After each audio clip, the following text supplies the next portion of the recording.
What's up, everyone? So I already see that there are a lot of likes on the video, and we are just getting started.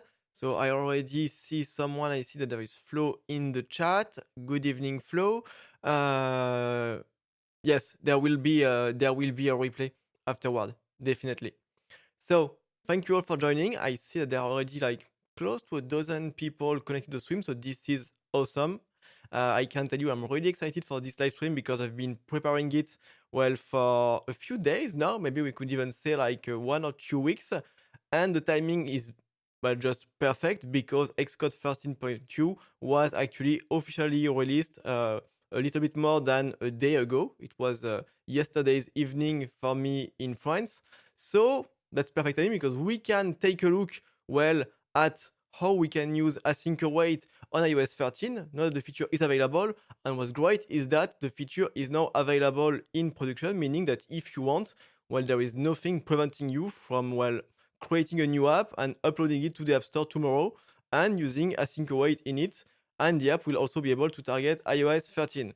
So good evening, Walid. What did I wanted to say else? Yes, of course.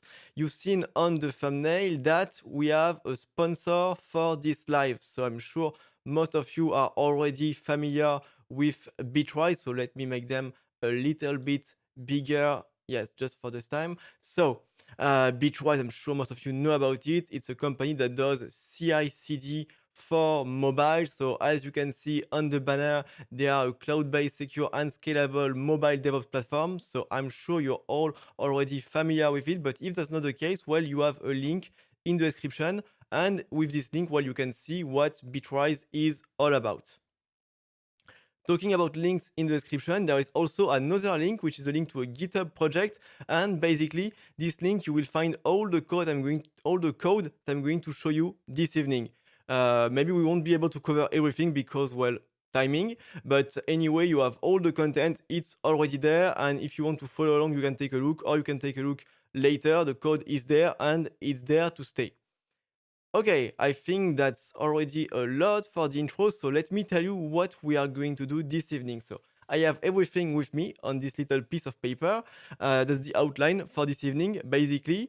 So we are going to talk about asynchronous code. So we are going to talk about the old ways, Combine is still quite valid actually, but the already existing, we could say, ways of dealing with asynchronous code on iOS. So using compression handlers, using Combine, and of course using async await. We are going to see which part of async await have been actually backported to iOS 13. We're going to see also what hasn't been backported, but I will show you how we can make our own version of what hasn't been backported. That's the entire idea that I had for this live is showing you all the things you need if you want to actually be able to use async await in we could say a real world, a productive manner. So we are going to talk about how to call async method from UIKit, from SwiftUI. We'll talk also about all the different ways you can use async because it's not just for functions. We can also make, for instance, async compute properties that can be super useful if you want, for instance, to load a detail from an entity, like you have a movie and you want to load the poster image for the movie. And we will talk also about the big part of async await, which is concurrency. So concurrency, the ability to be able to have several pieces of code run at the same time. So we will talk about async-let. We're going to talk about with task group. And then I will give you a few pointers if you want to go further, even further on the topic. So as I said, the intro has been extremely long. Let's deep dive into the content. So as you can see behind me, I have created a new project in Xcode. So I am using Xcode 13.2. I've just created this new project. And so as you can imagine, the first thing that we are going to do is to go into the project settings and set it to iOS 13 because this is the entire idea of this live, how to use async await on iOS 13. So I'm going to do it in the target and also at the level of the project. And of course, I have forgotten maybe the most important information is that this is a live, and this means that you can ask questions at any time. I have the chat in front of me, so please ask any question, and I will try to answer them as best as I can during the course of the live. So I see a few more people have joined. So good evening, Frank. Good evening, Motas. And good evening, Greg. I see some familiar names and faces in the chat. So let's get started by writing some actual code. So what I decided for this live is not just to show you examples where we make a method that is asynchronous, but it's just like sleeping or returning some hard-coded data. I really wanted to show you some real data, some real use case that you could, well, implement in one of your apps. So we are going to query web services, and we are going to query a web service, an API called the movie database. It's because it's an API that is, well, quite simple to implement, and also it talks about something that we are all familiar with, which is movies and the upcoming movies. So first thing we are going to do is that we're going to need to implement a model in order, well, just to be able to decode and manipulate data. So I'm going to create a new file. So it's just a regular Swift file. I'm going to call it model. Okay. Now, of course, as you can imagine, I already have some things. So on my second screen, I'm going to copy and paste the actual model that I want us to use. So as you can see, I have this struct, which is going to be a struct that represents a movie. So this is what we're going to be displaying. We are going to display a list of movies. And as you can see, so there are a few properties on this movie, but there are things that we are, well, already very familiar with. So we have an ID on the movie, then we have the title of the movie, the overview, so a few lines that are going to give an idea of what the plot is all about, and then we have the path to the poster of the movie, and finally the actual URL, so the full URL to be able to download and display the image of the poster. So this is the big building block that we're going to be using all throughout this live. And then, so a little bit more code. So if we want to be able to have a list of movies, well, we need to introduce at some point an array of movies. So this is the job of the second struct, so movie response. And in it, we have, well, an array of movies. And you can see that both structs are decodable. And as you can imagine, well, I have managed for the names to actually match, well, the names also of the properties in the JSON file that will be downloading. You can see I've also made movie equatable and identifiable. This way, it will simplify the Swift UI code that we are going to have, well, a little bit later. Okay, and last thing I have to implement in this file, actually we're going to use it just a little bit later, but as you can see, I have already implemented a JSON decoder, and I just want to use this decoder. Well, first I want to store it and just not recreate it each time, but more specifically what I'm interested in is to be able to set the key decoding strategy, because I want to convert. So the JSON uses snake case, I use camel case, so I need to have this configuration. Okay, so now that we have, well, this data available, let's talk about how we would implement in iOS network calls in order to retrieve this data. So I'm going to first move this file a little bit, and, well, I'm going to create a new file, and this new file, I'm going to call it completion and combine. So as you can imagine, we're going to talk about completion handlers and using combine. And so, well, let's imagine that we want to implement a network call to actually get the list of movies using a completion handler. So we are going to follow what is, we could say, the traditional, the basic way of implementing network call that was there in iOS since, I think, even before Swift, since the days of Objective-C. So I'm going to implement a function. So I'm going to call it make classic network call. Okay, and the function will return its result through a completion handler. So I'm actually going to just copy and paste the end of the API, because it's a lot of characters and a lot of different ways to make a mistake. So this is what the function looks like. When I call the function, I pass in a closure that will be called when the result is ready, and the result will be passed as an argument to this closure. Okay, so I'm going to implement the code inside. So I think up until now, what I'm doing, everyone that is what we could say an experienced iOS developer is very familiar with it. So how do I implement the network call? Well, first I'm going to create the URL. I'm thinking that I have forgotten to add the API key in the model, so I'm going to add it straight away. So this is an API key that I have created to access the API. And so, well, I have the URL in order to make the network call. So this is the URL of my endpoint, and I have my API key as a query string argument. And then, so I'm going to make the network call using URL session. And so, once again, I'm going to just paste in the code because this way we are going to save a lot of time. But you can see I'm using URL session. I get the shared URL session, and then I call the method data task, which takes the URL and also takes a completion handler. And in this completion handler, so there are three arguments. So we have the data, we have the response, and we have potentially an error, and I'm only going to care about the happy path in this code in order to keep the code as short and focused as possible. But as you can see, what I do is that I'm going to decode from the data. So I'm assuming the data is of a format is decodable. It's actually JSON. I want to decode a movie response of self, and then with my decoded value, I call my completion handler. And of course, you don't want to forget to call resume in order, well, to actually start the network call. Okay, so this is the standard way of making a network call in iOS. It uses completion handlers, and completion handlers, they have one big quality is that the concept is extremely simple. If you are a junior iOS developer, it's not really hard to understand the concept. But on the other hand, well, we know that completion handlers have issues, especially if I wanted, well, to chain two completion handlers together, we would have an issue. And to show it to you, well, I'm going to actually now call the method. So I need to call the method from somewhere. I'm going to do it from the scene delegate, from the method scene will connect to session, because this is a possible entry point inside my app. And so I'm going to make my network call. So I'm going to call my function, which is called make classic network call.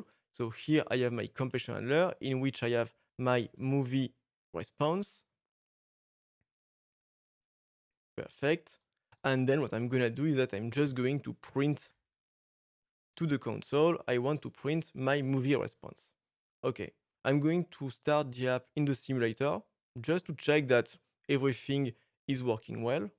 But as you can see, so the call site is quite simple, but if I were, well, to need to make a second call, I would have to nest completion handlers together. And we know that this is the beginning of a very bad path that is called, I think you have named callback hell, pyramid of doom. Let me hide the simulator. Okay, and so as you can see in the console, network call, as we expected, everything works fine. So I have all of my movies that are printed to the console. So network call was easy to make, but if I wanted to make two network calls, one after the other, so sequentially, it would easily lead to a code that is deeply nested and so hard to maintain. And even worse, if I wanted to make concurrent network call, think for instance, I make a first network call to get some data, and then using this data, I want to start two other network calls in parallel. Well, it would be even worse because I would need to manually deal with how do I synchronize the return of the two network call. And basically, this is the big limitation of using completion handlers to make asynchronous calls. So this issue has been known for quite some time. There were some solutions actually provided by the community first, so frameworks such as PromiseKit or Eric Swift. But then Apple also implemented their own framework to deal with asynchronous code. So it was 2 years ago in 2019. It was at the same time than SwiftUI was announced. And that framework, as you know it, is called Combine. So let's actually also implement the same network call using Combine. And well, let's just try and see what are already the differences between the two styles. So I'm going to import Combine inside my file. And then, well, I'm going to implement a new function to make the network call using Combine. So I'm going to call it function make network call with combine in order to have very descriptive names. And as you can see, this time the function is not going to take a completion handler, but instead it's going to return something. So it's not going to return directly the movie response. We would like it to, but we cannot do it for now. We need async await for this. So what are we going to return? Well, we are going to return an object that is going to, we could say, encapsulate the fact that there will be values produced over time. And these values, they will be able to be of either two types. They will be either movie responses when everything goes well, or there will be maybe an error if something goes bad. But in my case, I'm going to set the error to be the type never because I'm not going to deal with the error case. I will just force and wrap everything. This way we have the smallest and the shortest possible code for this sample project and we can focus on really what I want to show you. Okay, so how am I going to implement this method? Well, I'm going to start by having to compute the actual URL, so just like before. And then, so this time I need to return something. So I'm using the keyword return. I'm going to once again use URL session. So I'm going to take the shared URL session. And this time I'm going to use another method of URL session. So I'm not using data task, but I'm using data task publisher. And what data task publisher does is that it's going to return a publisher that will, well, over time, produce the values that have been returned, that have been obtained through the network call. So data task publisher, of course, I give it the URL as its argument.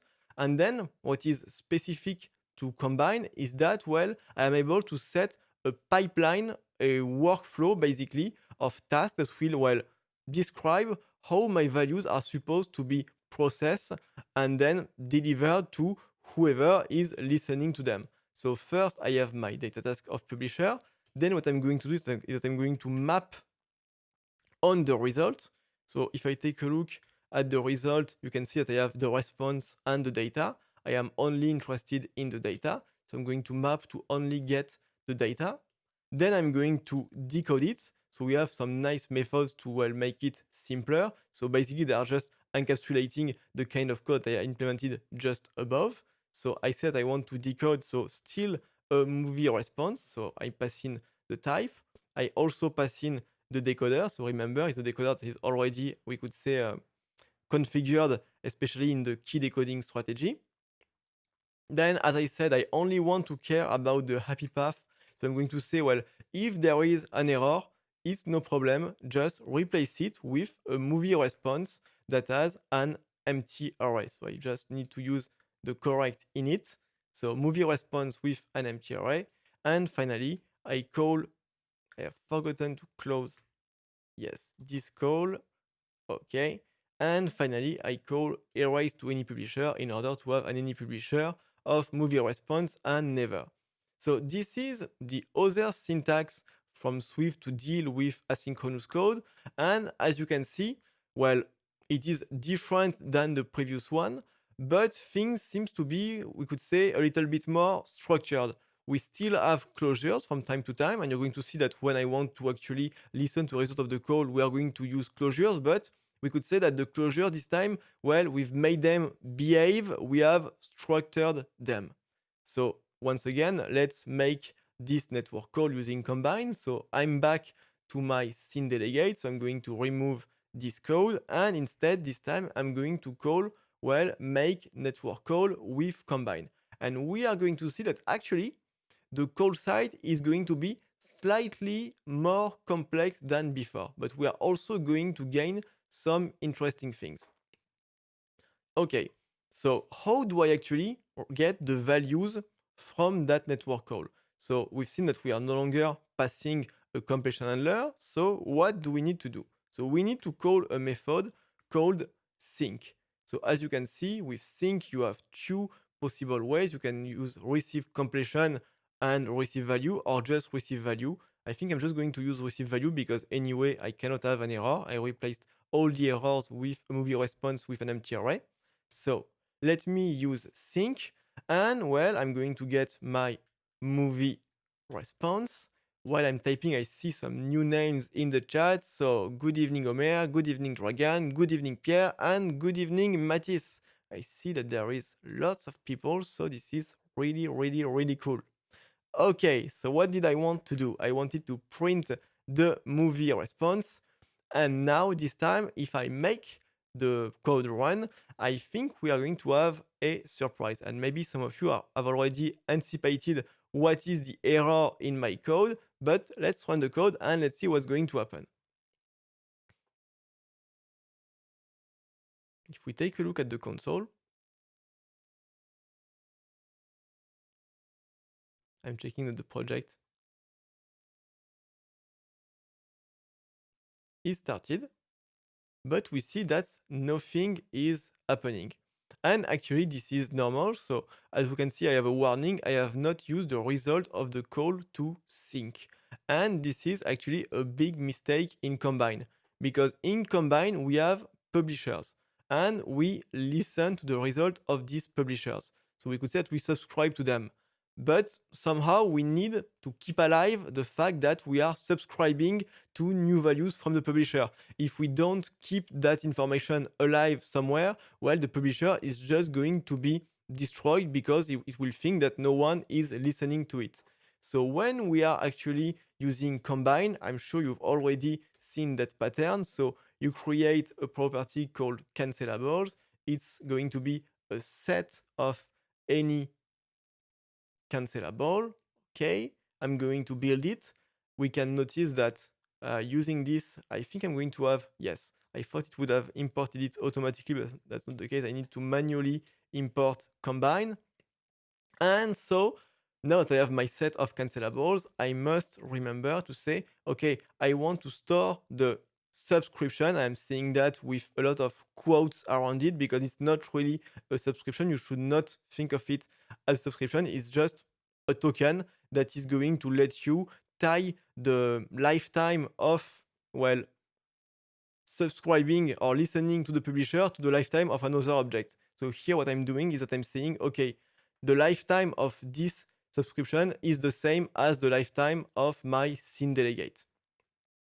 And now if I call once again, we should see that yes, this time we have in the console the data from the network call. So everything is working as expected, but we can see that, well, there are some advantages to using Combine. For instance, if I need to make, well, a new network call after the first one, I would just have to use FlatMap. And using FlatMap, I could, well, chain network calls together, like use FlatMap several times, each time with a new network call, and I wouldn't have to nest compression handlers into one another. So Combine has its advantages.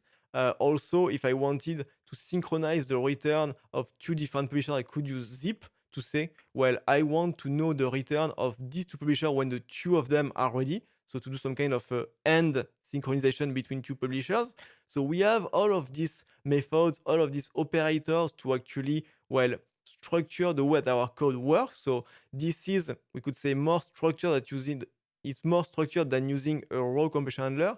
But on the other hand, we can see that we have introduced some extra syntax in our code. We need to keep track of these cancellables. We need to use the sync method right here. We need to remember we need to especially not forget to store the result of the sync method. So Combine does the job, but it does the job at a cost, and that cost is all of this extra syntax. And as you can imagine, once I have said everything about compression handlers and Combine, it's time to talk about async await. So async await, its goal is basically to deal with asynchronous code, but in a way that is built into the language. And it's a big difference because Combine might be a first-party framework from Apple. It's still a framework. It's not built into the language. And that means that, well, Combine cannot integrate with Swift as much as it would like to be. And so that's one of the reasons why we need to deal with all of these method calls that still use closures, etc. Even though that's not the only reason, there is a good part of it that is because of how Combine was designed. But so what I really wanted to, the point I want to get across is that async await, the idea of async await is to be able to deal with asynchronous code as naturally as possible. And the way that the Swift team has chosen to do this is, well, to implement async await as a native Swift feature, meaning that async await is implemented directly in the Swift language and in the Swift compiler. So let me check that I haven't forgotten to say anything. No, apparently I have remembered everything. Perfect. Okay, so async await, it was announced officially a few months ago at WWDC, so this year in 2021, and initially it was only available on iOS 15. That has changed, well, actually, officially yesterday when Xcode 13.2 was released, so the version that we are using right now, because on this version of Xcode, well, sorry, we can use async await all the way back to iOS 13. But because there is a very important but, which is that only the language feature has been backported. So to understand what I mean by that, well, let's try to actually let's try and make the network call using async. So I'm going to create a new file. This time I'm going to call it async networking, or no, rather networking with async, because all networking is asynchronous. Okay, and now let's imagine that I want to implement a method to make my network call, that same network call we've been making already 2 times, once with a completion handlers and then with combine. This time I want to make it a 3rd time, but using async. Oh yes, thank you, Pierre. I need to keep an eye on the monitor. Thank you. Okay, so that's the good thing about starting fresh from a new file, is that I know that this time everything is safe. So I want to make a new method, and I'm going to call it make network call with async. So I'm still taking no argument because I don't need any argument to make this network call. But this time there will be this big difference, is that the function will directly return a movie response. And you can see that I am using, well, the actual type itself, and there is no, we could say, intermediary. There is no completion handler that is actually passed as an argument and not as a return. There is no any publisher to wrap, encapsulate the movie response. It's just the movie response. But with one big difference, is that the method, or the function in that case, is marked async. And that changes a lot of things, because when we have an async method in Swift, that method has a special right. We could say, we could even call it a superpower if we wanted to be really in the Marvel way of thinking. I'm saying this because you will see, like, later in the API we will have a lot of Spider-Man and Venom, I think. But what is the superpower of an async function? Is that this function is allowed to create what is called suspend point, meaning points where the function has the right to stop executing, well, until something has happened. So until maybe a network call has returned or a timer has been fired, that kind of thing.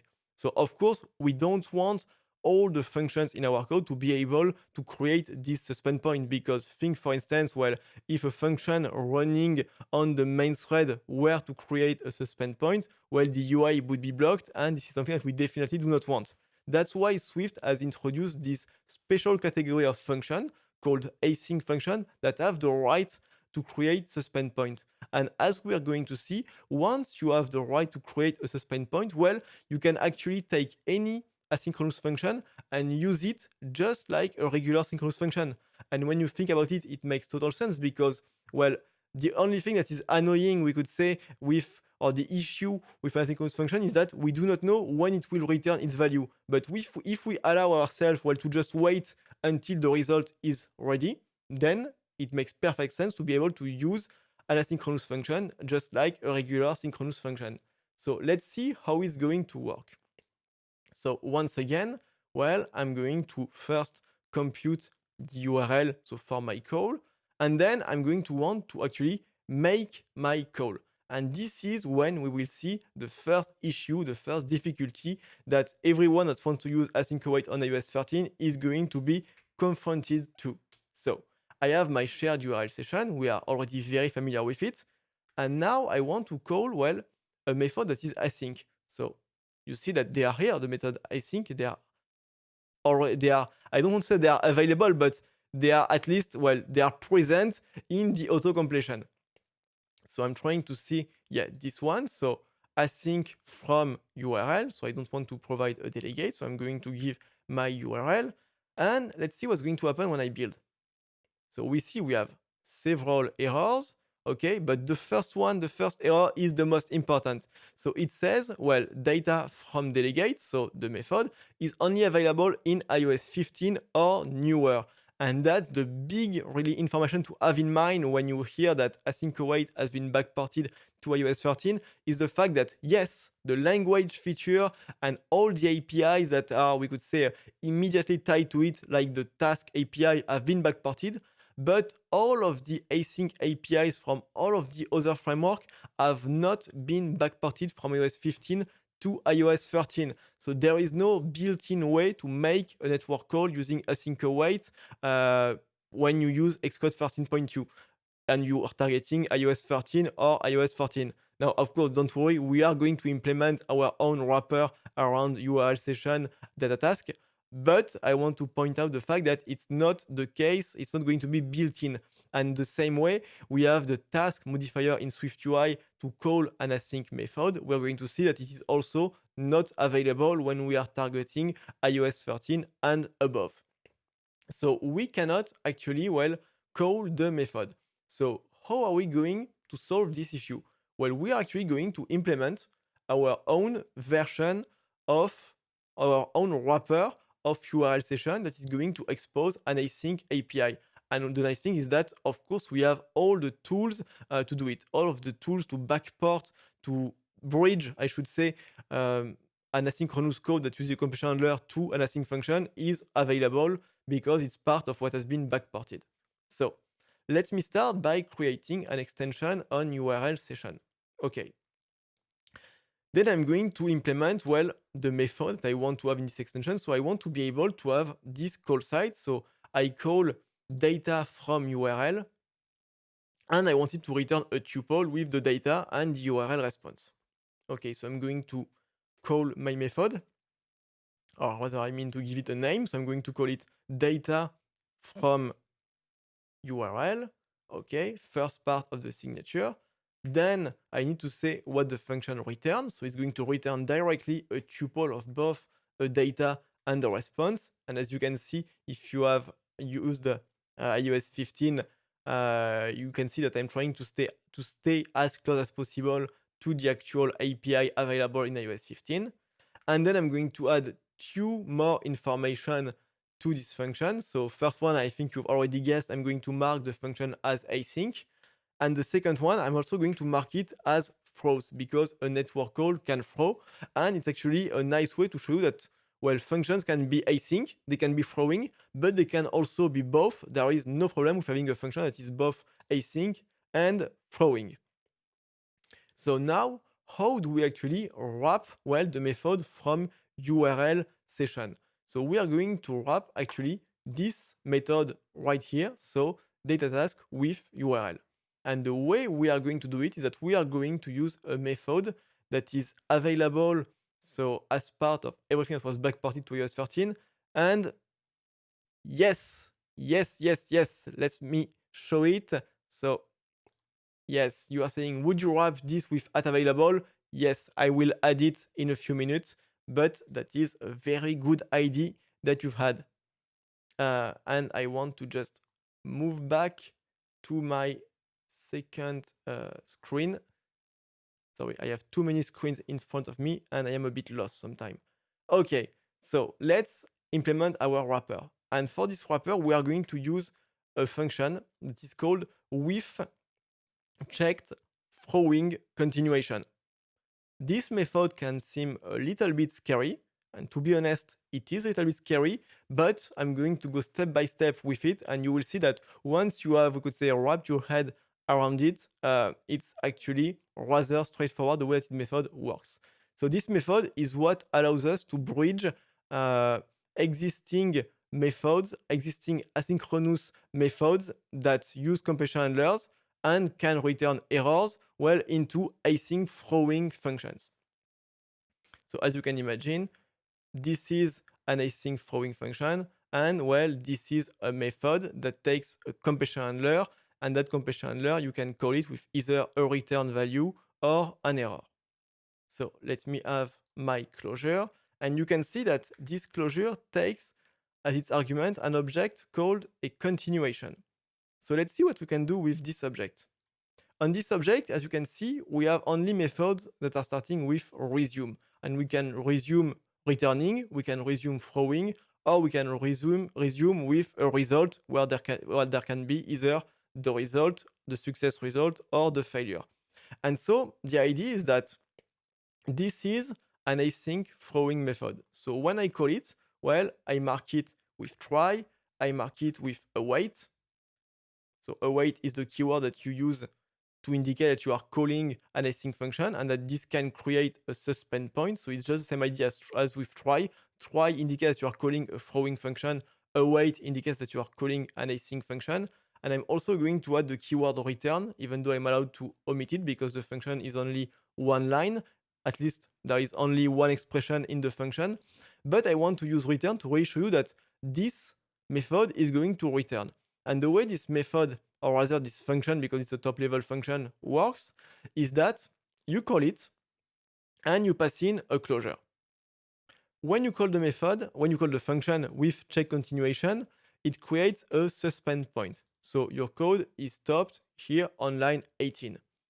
And then whenever inside the closure that you have passed, you call the method resume with either a result or an error, well, it's going to, we could say, wake up the code that was waiting here on line 18 at the call site of the function, and it will wake it up, and the code will either return, well, the return value through the keyword return, or it will throw an error through the keyword try, depending on if we called resume with a result or with an error. So now let me actually, well, implement the content of the closure. So as you can imagine, I'm going to use my data task API. So I'm going to create a data task. So this time I'm not going to do URL session shared to create a data task because I'm already in an extension to URL session and in an instance method. So I can actually create it by using self.data task. Okay. I'm going to provide the URL. And then this time in the completion handler, so I'm going to give a name to each one of the arguments because I am interested in the three of them. So I want data, I want response, and I want error. And what I'm going to do inside is that I'm going to begin by saying, okay, I want to check a look if there is some data. And also if there is a response. I'm going to check for both. Okay. If I don't have either of them, I'm going to take a look at the error. I'm going to say, okay, if there is an error, well, I'm going to report it. But if there is no error, well, I'm going to say, okay, it's a URL error with the case unknown because we just don't know what happened. And so here in the else, I am in the error path. And so what do we do when we are in the error path and we have our error? Well, we take the continuation and we call resume throwing the error. And by calling resume here is going to wake up, well, the code that is waiting here at the call site of with check throwing continuation, and it will throw the error through the keyword try. And so here the method will throw an error that will have to be handled by its caller. So we have implemented the error path, and now it's time to implement the happy path. So we have the data and we have the response, and well, our method returns a tuple of the data and the URL response. So I'm just going to call resume, this time returning, so with the actual data that I want to have, and I'm returning a tuple whose first element is my data and second element is going to be, well, my response. And I am almost done. I just need to remember to call resume on the task, otherwise nothing will ever happen. And so by doing this, I have implemented, that's it, all the code is now available. I have implemented my wrapper around URL session data task. And so it's not because there is no, we could say, built-in async methods on URL session on iOS 13 that we are not able to build our own wrappers of already existing methods. And now, as you can see here, we still have 3 errors, but there is no longer the error that says, well, there is an issue because the method is not available. Okay, so let me keep working on the code just above. I see there is a question in the chat. The guard doesn't need to return throw inside. So actually, the guard statement. Oh, that's a good point. Why is there no resume? Why is there no return after the resume? That's a very good point. Uh-huh. And I don't.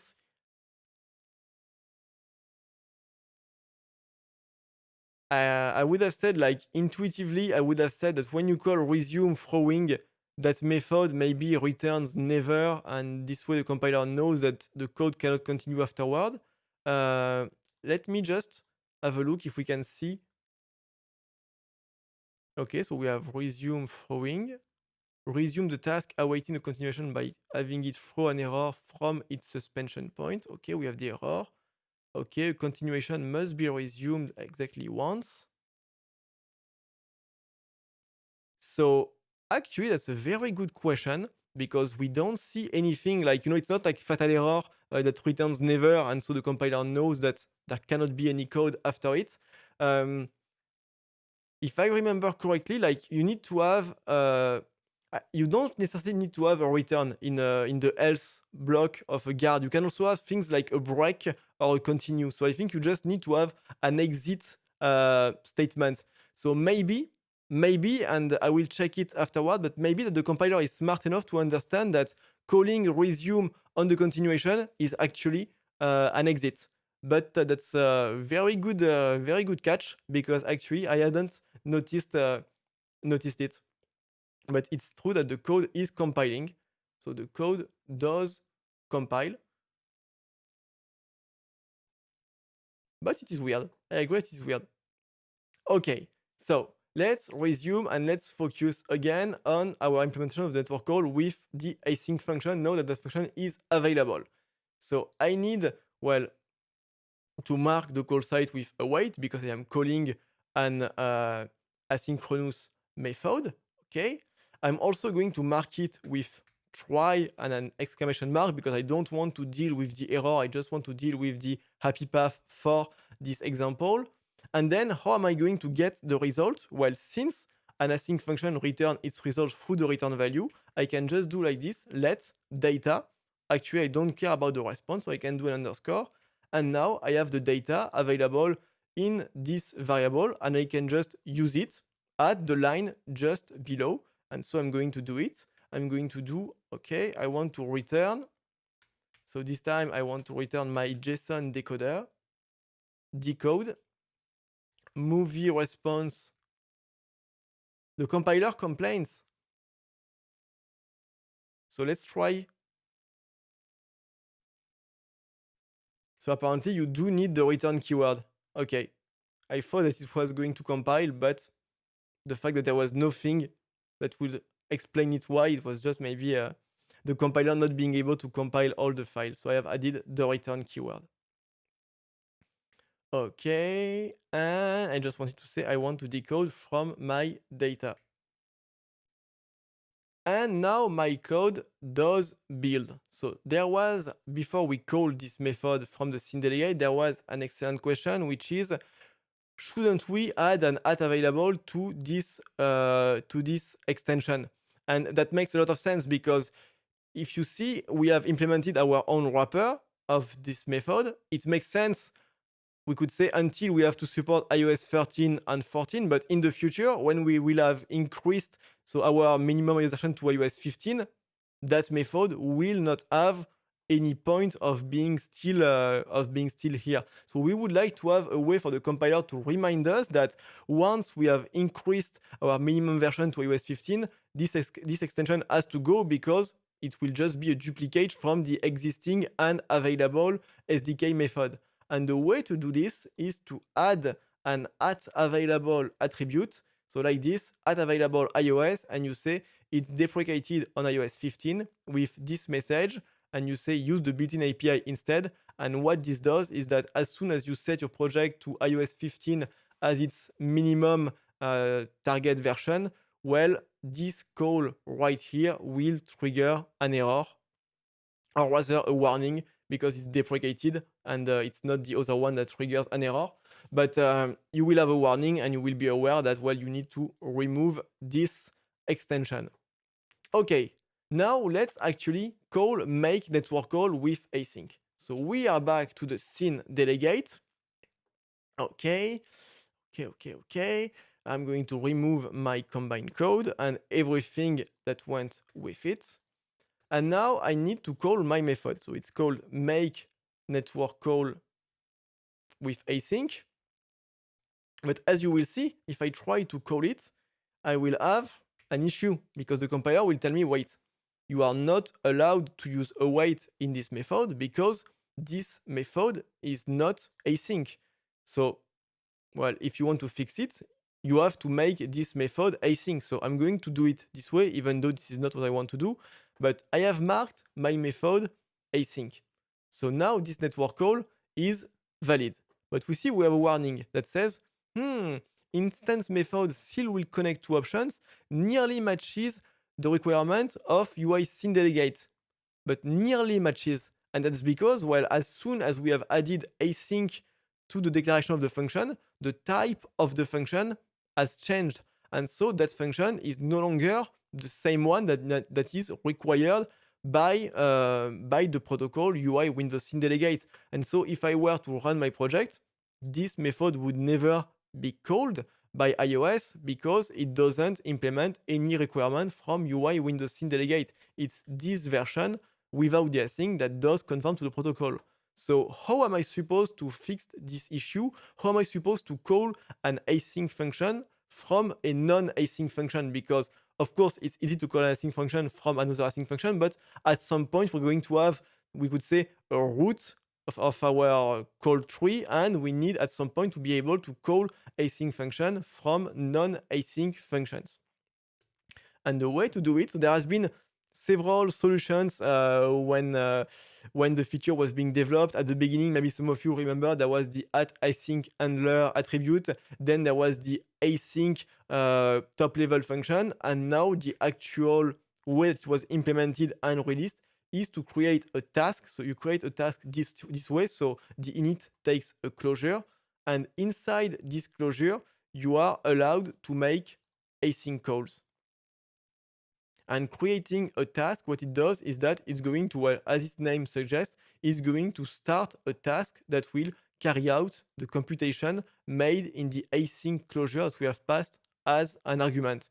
So it's interesting because we see that closures can be async. So just like function can be async, closures can also be async. And using this task API, we are able to make async calls from anywhere in our code, including non-async functions. And now let me run the code.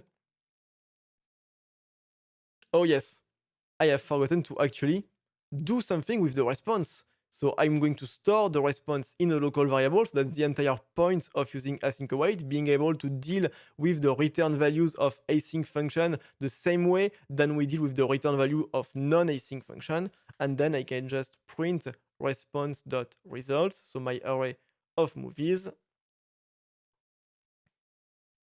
And indeed, we do have our response. And what is super nice is that now we basically have the best of both worlds between convention handlers and combine. We have a very lightweight syntax. If we wanted to add a new network call after the first one, well, we just need to add a new line to our program. So just like we have always done, so there is no problem of nesting code together. And at the same time, since the feature is, we could say, so intertwined with the language, because it's actually part of the language, well, we've been able to achieve this with a very minimum level of extra syntax. And really, this part right here where we had to implement our own wrapper, you should not consider it as something that is necessary to start using async await. It's just because, well, we are using an older version of iOS where not everything is available, but this is just, we could say, a necessary evil for now. But actually, if we had implemented our network call using async await in iOS 15, we would just have had to, well, create this async function, use await inside of it, and at the same moment, when we make the call, use task and use await inside of it. So as we can see, the syntax, the minimum syntax needed to make our network call with async await is extremely low, and it's much lower than when we were using combine. We can see still, to be fair, with combine, that while combine was able to return values over time and to do more, we could say, complex workflows and pipeline of processing data, async await, it only returns one single value. So we've seen a more simple use case, but at the same time, a use case that is very common, that is very easy to use with async await. Okay, what do I have now? Yes, how do we call async await? Well, first, let's begin by calling async await from UIKit. So I'm going to have to do a little bit of work in a storyboard in order to set everything. So let me go here in the storyboard.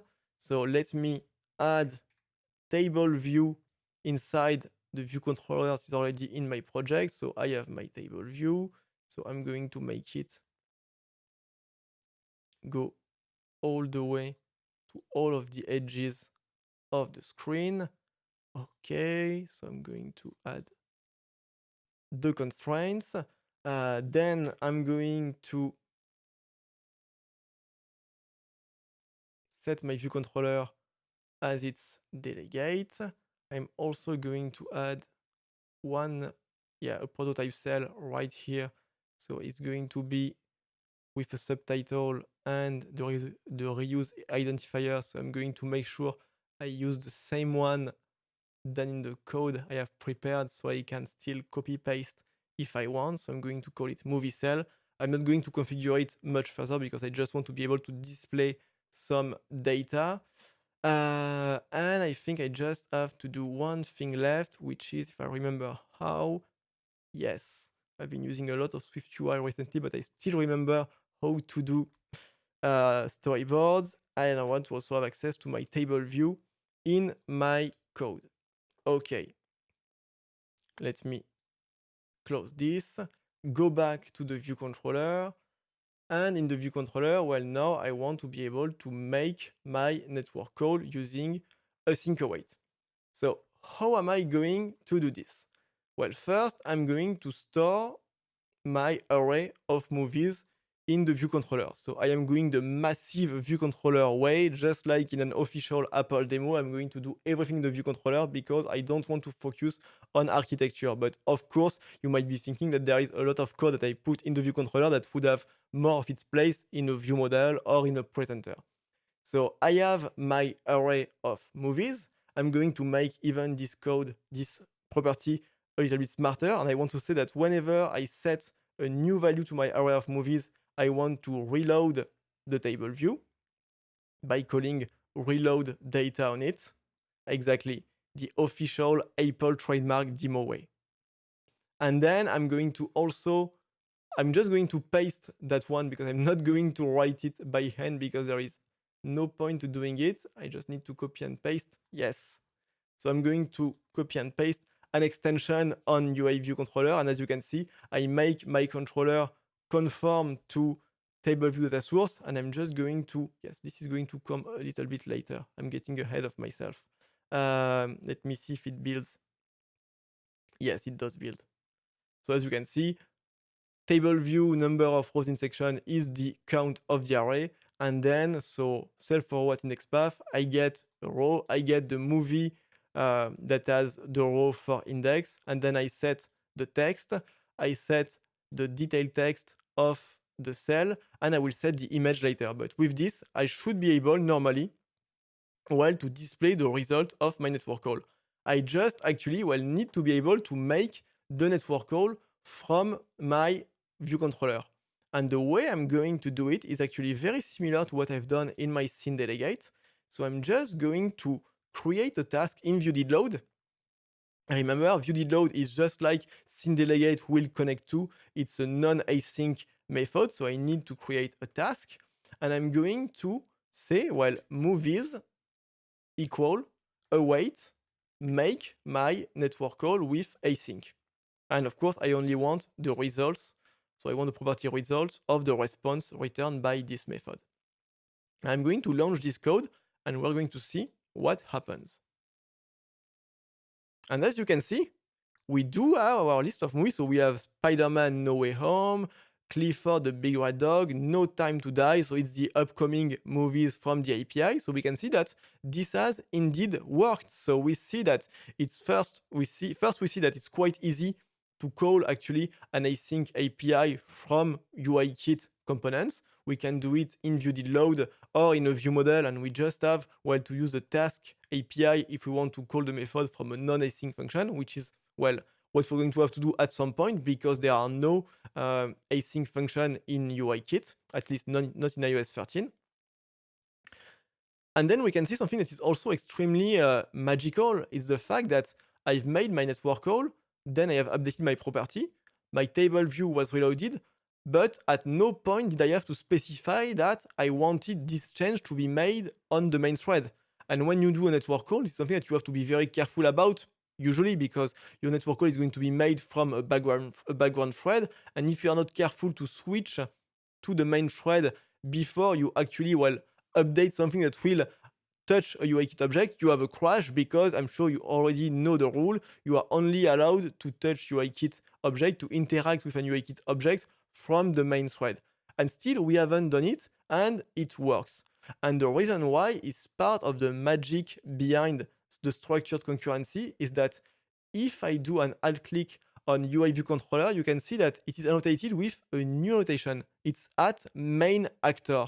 And what this does is that whenever I create a call using the new async concurrency API, well, as soon as I will use a property that is going to interact with something that is annotated with at main actor, the compiler will make sure that my code automatically switches to the main thread. So we no longer need to worry about calling dispatch queue main async, that kind of code, because I see another good question. So, but before I answer this question, so we no longer need to care about switching to the right thread because now the compiler is able to do it, and it does it through this kind of declarative annotation of saying, well, this class, this method, this property is at main actor, and so when you interact with it, the compiler will make sure to switch you to the main actor, which is the main thread. What happens if I make a priority background? Let's check it. Let's check it. And it's the moment where I am always afraid that I have not seen something and it's going to crash and fail miserably. No, it has worked.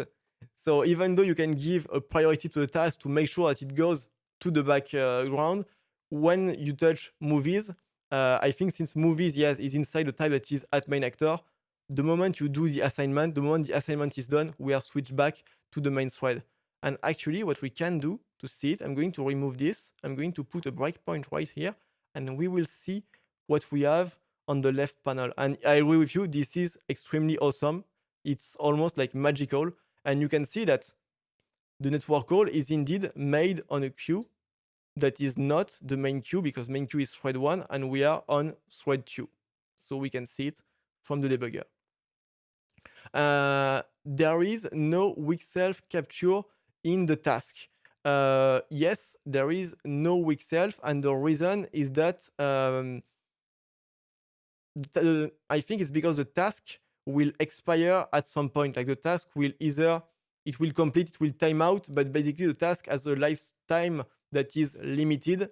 So I don't think you need a weak self. Um, Actually, I haven't seen any code with weak self. I don't remember seeing code with weak self when you use the concurrency API.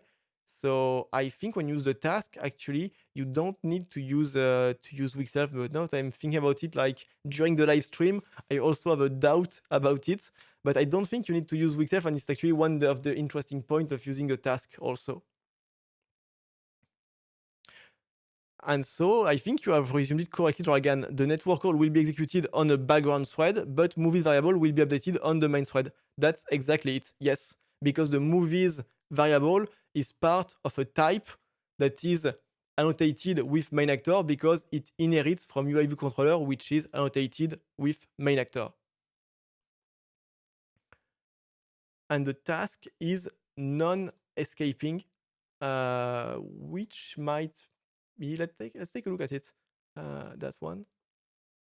No, it is escaping. It is sendable, but you know what? I will take a look afterward because I haven't seen any weak self when using concurrency API. So I guess like it is normal and I haven't forgotten something, but I will check it afterward because that's a very good remark.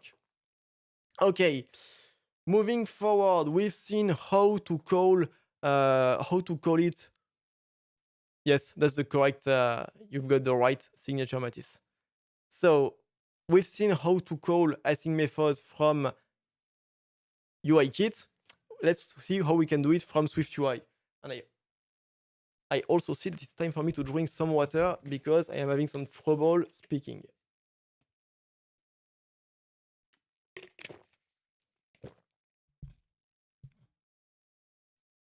All right, so let's move on to a Swift UI view.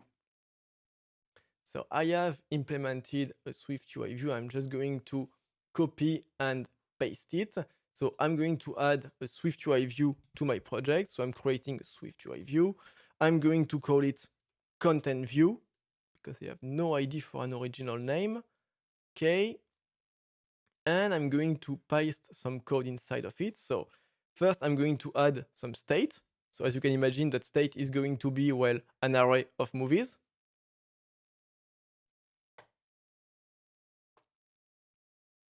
You're right that the compiler hasn't asked to use self. So I guess it goes toward the fact that you can use self. I mean, you can capture things safely inside the closure. It might be linked to the fact that the closure is sendable, actually.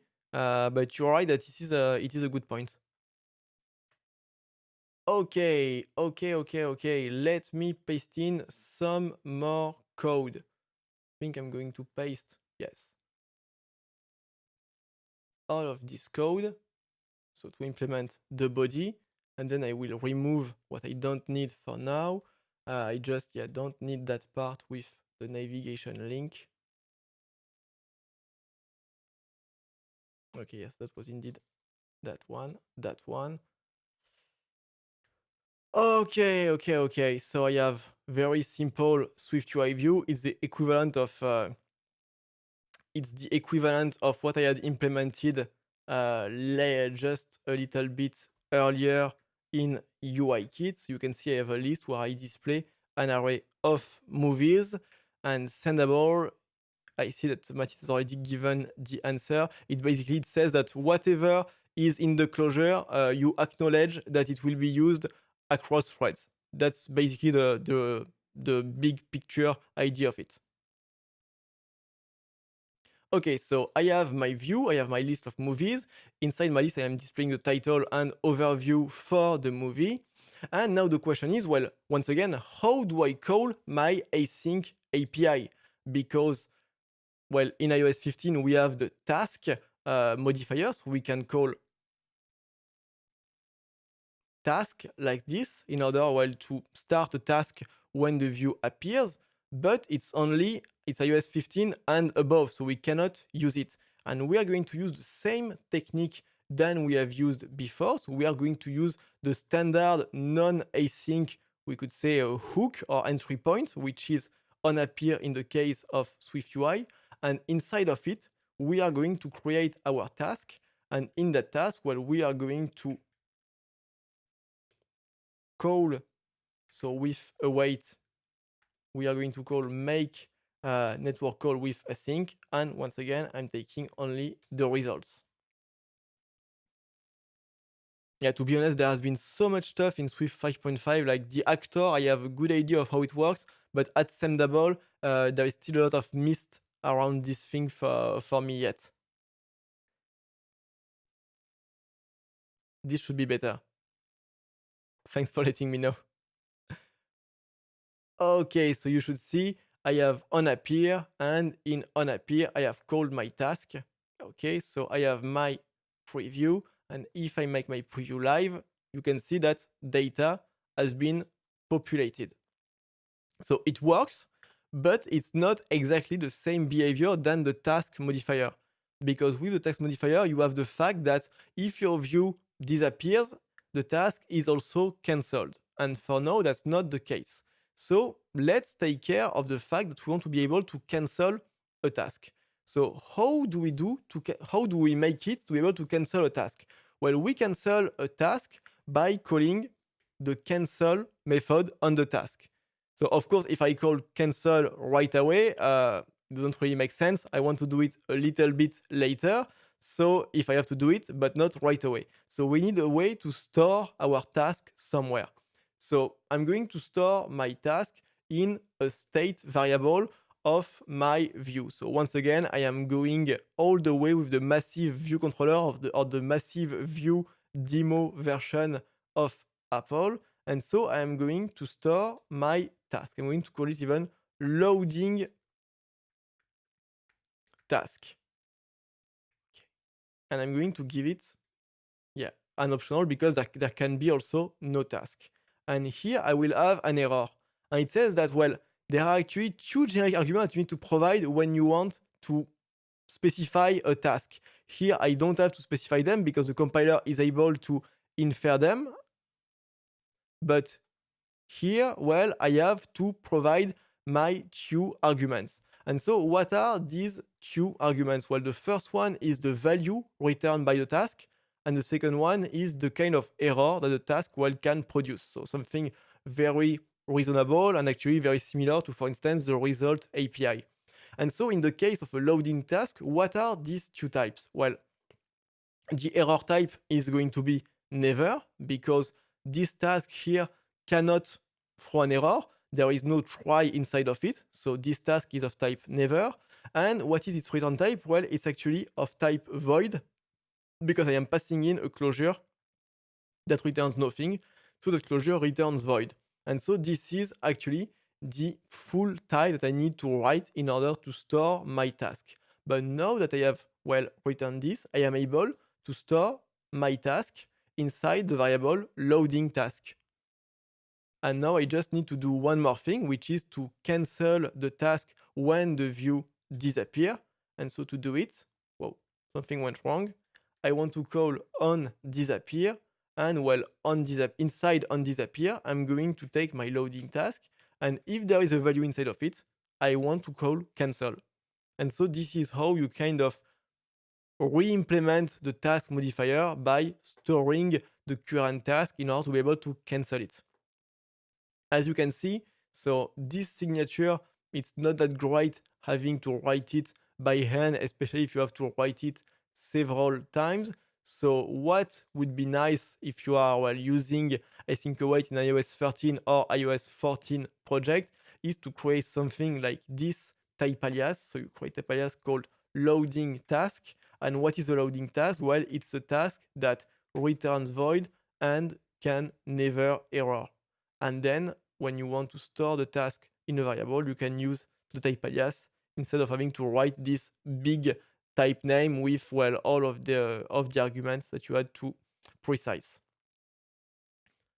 So we've seen quite some cool stuff. We've seen how we could make a network call with async. We've seen how to call network calls in UIKit and in SwiftUI. I see that we're not going to have the time to cover everything I wanted to show you, so I'm not going to talk about async properties. You will be able to check out the code, but I'm going to use the time that I have left to talk about concurrency. How do we make calls in parallel, and how do we make call happen in parallel using asynclet, which is quite an awesome syntax. If you have not seen it before, prepare to be amazed, honestly.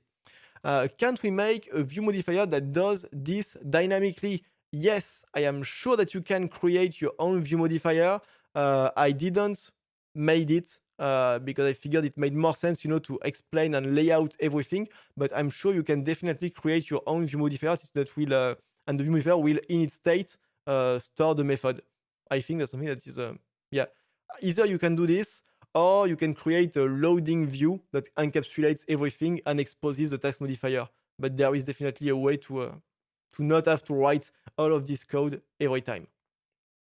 Even though most of the time you would be using some kind of view model, and so the task would actually be stored inside the view model and not inside your view. Okay, so let's talk now about concurrency. Oh, I see a good question. Do we need to cancel manually tasks in implementation like with UIKit? That's a very good question, and I want to answer it because there is a very good point behind it.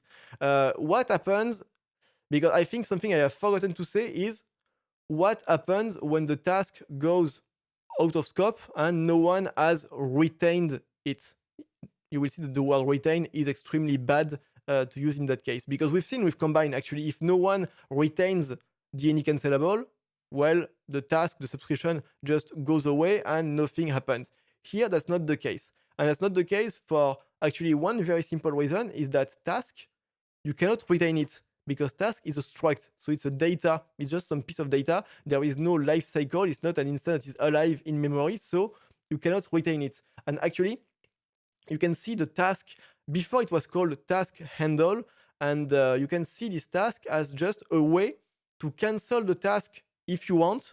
But if the data goes out of scope, the task will still keep running. Just there will be no way to cancel it, to force it to cancel. It will either time out or finish at some point.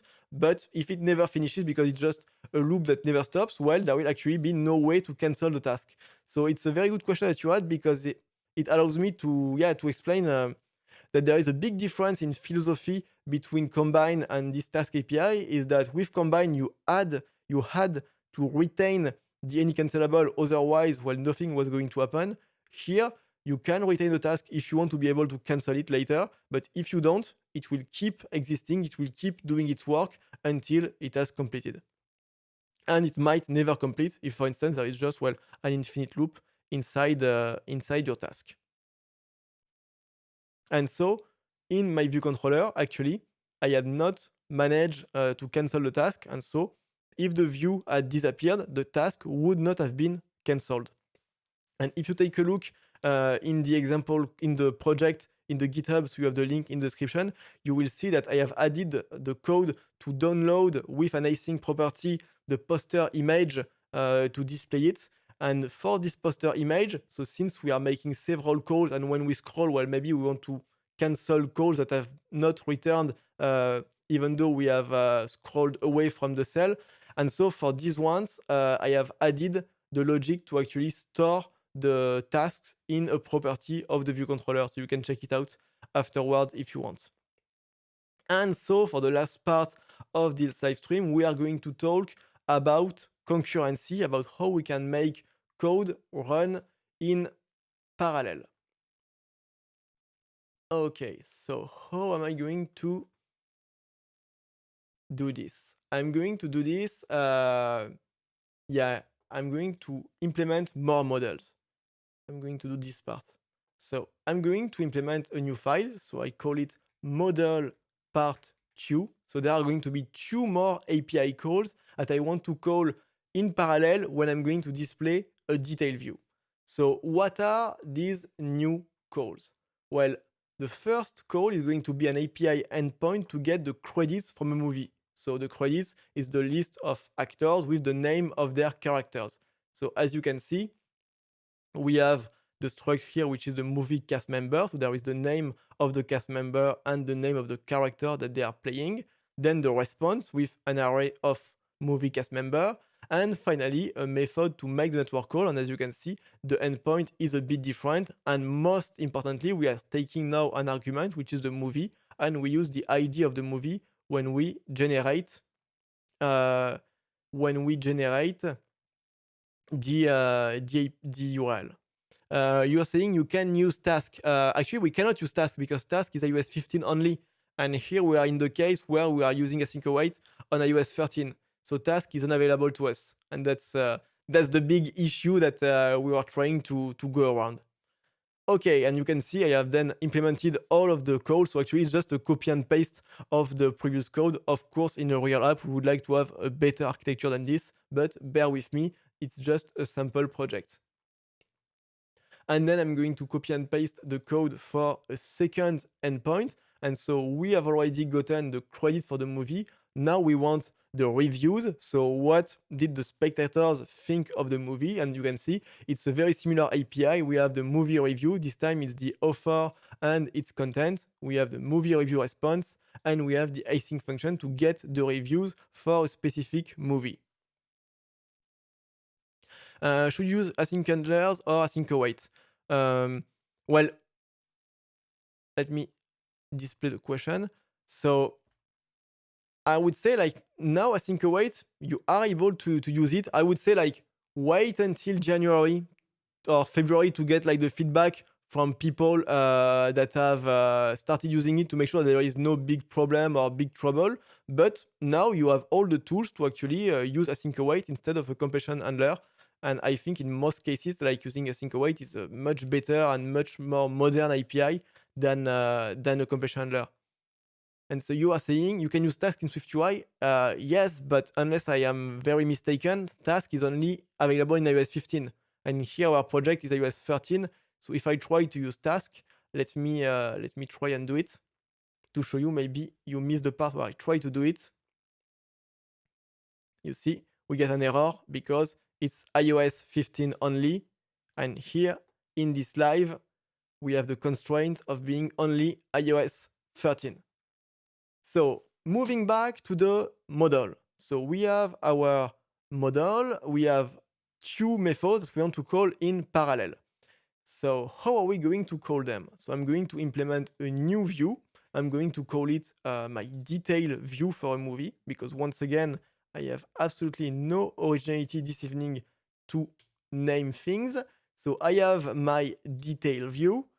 Let me also show it on my second screen so that I know what I am doing.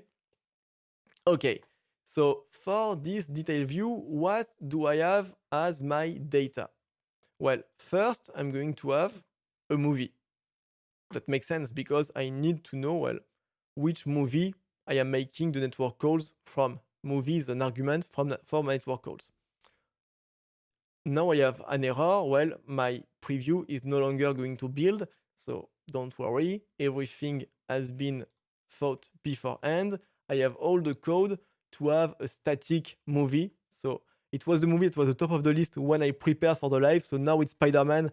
Before it was actually the other one. It was Venom, Let There Be Carnage. So I have this movie and I can provide it as the argument for my preview. And this way I can resume my preview and we can see what happens as long as, well, while I am implementing stuff. Then I need to have some data to display. And so here I made a choice in order to gain some time. I haven't implemented a type. I have used, we could say, an implicit type. I'm using a tuple with two arrays. The first array is the credits, and the second array is the reviews. And you can see I give it an initial value, which is a tuple with two empty arrays. And you can see that we can use at state, even though the value is an array. At state works with any kind of type. So if we have a view model, we might not need task. Actually, it depends if your view model is going to expose an async method to be called to load the data, or a non-async method. And if it's a non-async method, indeed, you can use it on appear, and you encapsulate all of the async logic in your view model. So that's a very good remark, and it will make your syntax indeed easier if you do it that way. But if you want to be able to cancel the task, then you will still need to have to keep the handle in memory somewhere inside the view model. So we have our data. Now we can use it, so we can implement a view. So I'm going to start implementing a view. So I'm implementing a list, and in this list there will be two sections, one for each piece of data. So I'm going to copy and paste so we save some time. So you can see the first section is going to be the credits. So I'm just going to iterate over the credits, and then in the vstack, I display the name and the character that they played, that the actor played. And just below, well, as we could expect, we're going to have a second section, this time with the reviews. So let me scroll so that you can see everything. And so it's the same logic. I'm going to have a for each over the reviews. Then I'm going to have my VStack, and the only difference is that, well, the body is going to be much longer, we can expect, than when it was just the name of a character. Here it's going to be larger bodies. That's why I'm using a different font to display it. But otherwise, it should be pretty simple.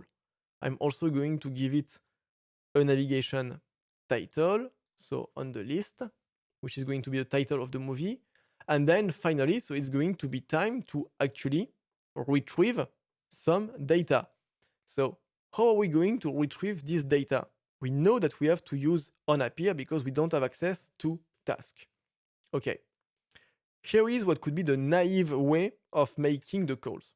So I make my first call, so I get my credits. To do this, I do await get credits for the movie. So I have access to the movie because it's a state property of my detail view.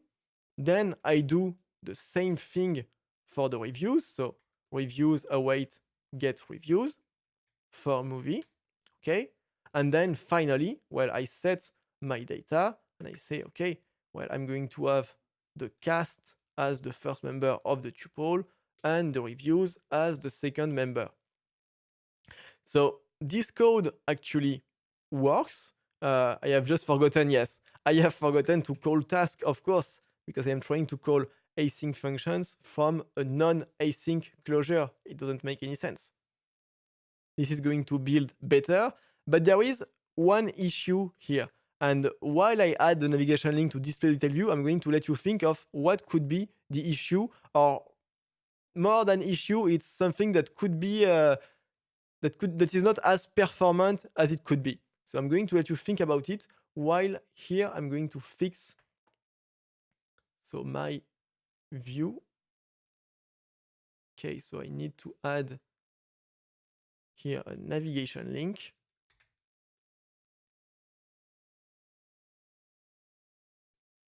So the destination for this navigation link is going to be my detail view with the movie. And the label is just going to be the row that is displayed in my list. Okay, let's launch the app in the simulator and let's see what's going to happen. So I see that there are some good answers in the chat. So first, oh yes, why is it not working? It's because I have forgotten. Yes, I haven't. My scene delegate is just going to show the UIKit view controller. So if I want to show my SwiftUI view, I need to override the root view controller to set a new value, and that new value will be a UI hosting controller that uses my content view. If I do this, now I have my SwiftUI view. So we see that everything is working fine. We have our credits, and then, so we don't have a review yet for Spider-Man No Way Home because it hasn't been released yet. But if we go for the last James Bond, we see that there are indeed some reviews, and some of you have identified the issue in terms of performance, is that if we take a look at the code, what's going to happen is that we make the first call, the task is stopped until get credits as returned, then we make the second call. And this could be better optimized because actually there is no need to wait for the first call to return to start the second call. It's not like if we need a return value of the first call as an argument of the second call. Both calls use the same argument, which is the movie, and so we can do the two of them in parallel. And this is where we are going to introduce a very, very, very powerful syntax that comes with the async await and the more like and the overall structure concurrency feature is the async let feature. So let me show you how this works. I just need to remove the toAwait. I'm going to declare my variable as async let. And you can see async let as some kind of an implicit task, meaning that what I have stored inside credits, well, it's not the actual value, but it's everything to get a task started to get the value. Same thing for reviews. And as you can see now, there is an error when I try to use this variable, so the credit and the reviews, is that I need, well, to use await because using the variables has now become async. It's not when we actually define the variable that it is async, it's when we use them. Or to be more precise, it's not here when we initialize the variable that there is a suspend point, it's when we actually use the variable that there will be a suspend point. And what this does, and you say it's kind of a lazy let. Actually, yeah, the idea is very similar to it when you think about it, is that we have created the task to get the credits, we have created the reviews to get the credits, but we haven't started them, we could say. And it is only when we actually, well, use the variables and use a way to indicate that this will create a suspend point, it's when we use the variable that it will start the task. But what's nice is that since we are using the two variables in the same expression, the two tasks are started concurrently and they can work concurrently. This way, we don't have to wait for the first one to return to start the second one. So this is a very, very, very, very powerful feature of the structured concurrency API, this async let mechanism. As with all mechanism that is extremely powerful, it has one limitation, and that limitation, you've seen it, and you say more eager than lazy. Yes, you let the start let. Let me see if I get it right. So we start both tasks together, but we only start them when we use the result. So I'm trying to think like what could be the right analogy. Does it need to be in a tuple to work concurrent? It doesn't need to be in a tuple, but it needs to be used inside the same expression. So it could have been a type that takes both the credits and the reviews as its argument, but it needs to be in the same expression.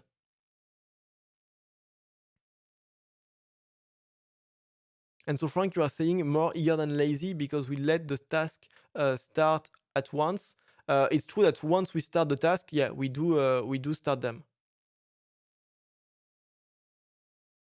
And yeah, the tuple, it's only there as a lightweight type, but it could have been anything else. It could have been a fully fledged type. It could have been interpolating values in the same string. It could have been basically anything. And so, as I was saying, so there is a limitation to using async let, and as you can see, is that async let only works when you have, we could say, a discrete and finite number of calls, when you can set every call to a variable. If you think now that, for instance, if you had an array of movies and you wanted to get the image of the poster for each movies, you couldn't use. Oh, actually, the task start before you. Ah, that's interesting. So you're saying that if I never if I never did that, for instance, if I commented the line, the network call would still happen.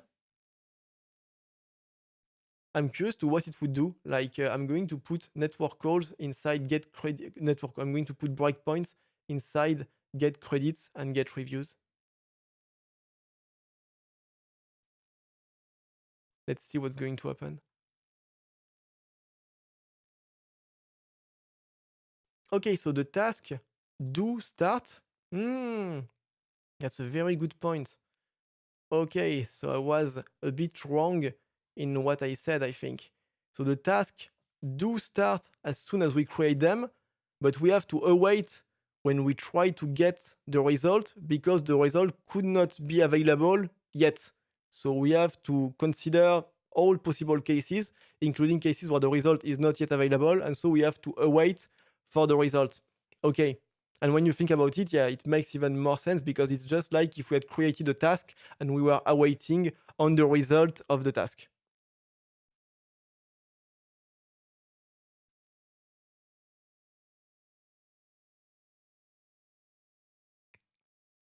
And actually, I'm thinking like you're saying that the calls happen in different threads.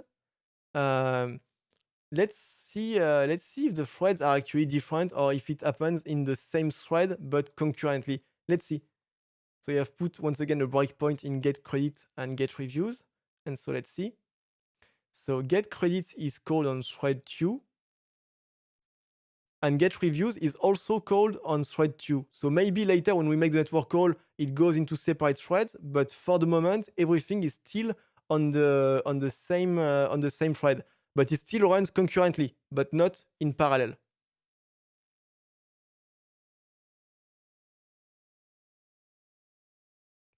So let me take a look at the chat. So actually, it doesn't need to be. Yeah. So if I get it, actually, I don't think I need to put them in the same expression. Yeah, I think I could have done async for both, and then await and just store values in two different variables, and I think it could have worked. Can you use delay in one of the function? Yes, we can. Let me show it to you very, very, very quickly. But you have a method to delay a task, and it's like this. So it's task.sleep, and the API is a little bit clunky because so it can await, and you also need to mark it with try because it could, well, the task could be cancelled during the sleep. But you need to pass in nanoseconds. So everything is multiplied by 1,000,000,000 to get a second. So it's a little bit weird that they use nanoseconds for it, but it does work like this. And so this way we can make a task sleep. I'm going to get a little bit more water before we continue.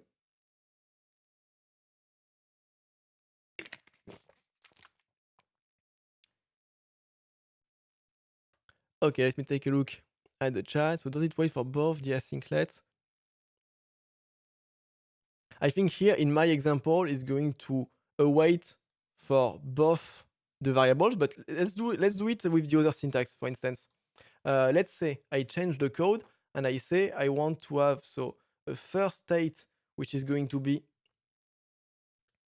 an array of credits, so like this, and then a second variable, so at state I have my reviews like this. Once again, I store an empty array as a default value, get rid of this comma. So now I have only credits and reviews. And then here, what I would do is that I would do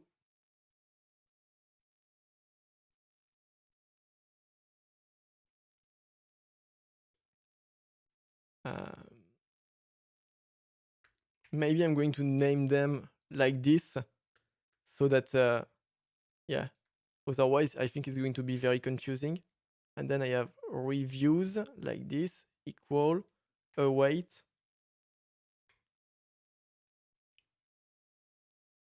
Oh yes, I need to get the actual properties. And this seems to build. Let me look at what happened in the chat while I was writing this. Why is it useful to sleep the task? I think it's more in a real application. Most of the time, you don't want to sleep your task. It's more like if you want to mock things or if you want to understand what is happening under the hood and you want to experiment, then adding a delay can help you see what is really happening.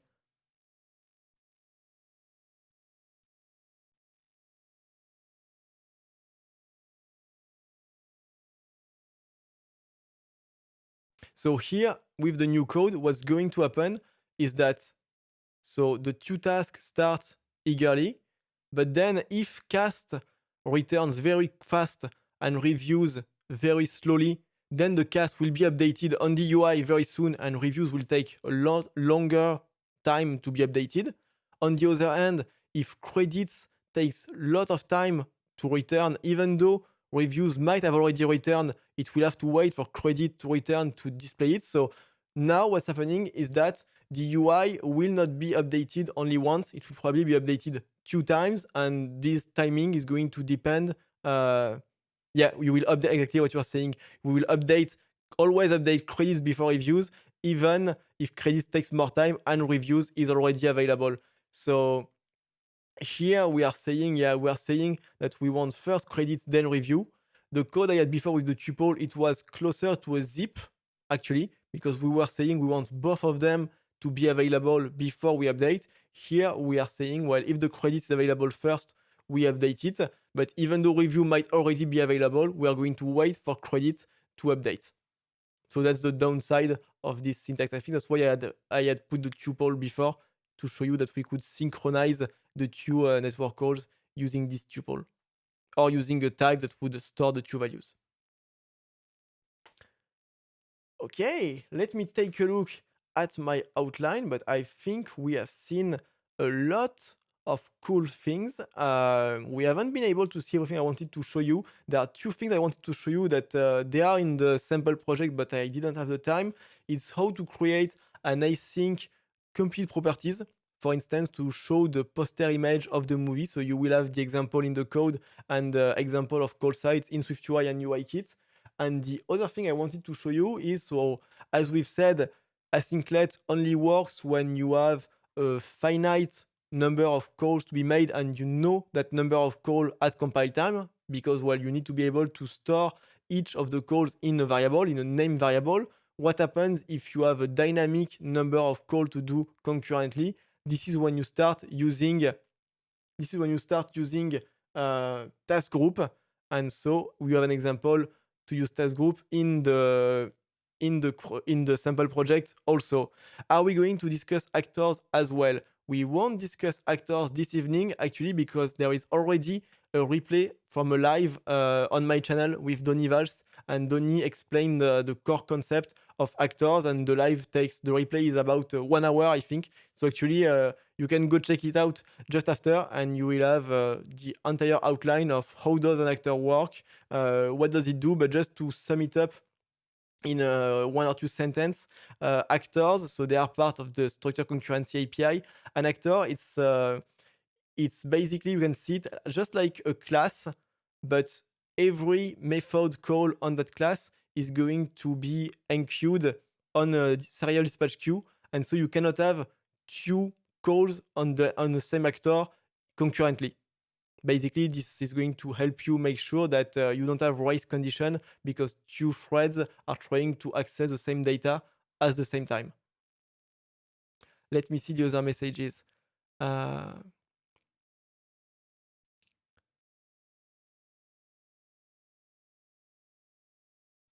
So what's the benefit of using this asynclet syntax when one expression still can be faster? Oh, this one is a good one. What's the benefit of using asynclet? What have we won with this syntax that we didn't have before? Let me think. We still have won something, because before we waited for the first call to return to start the second one.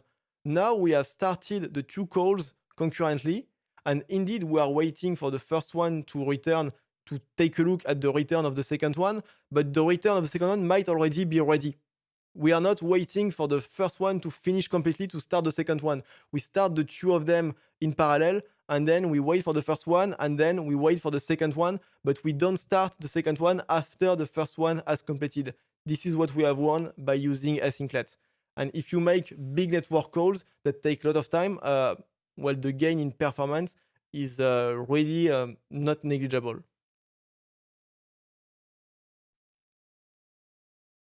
Let me see if there are other questions.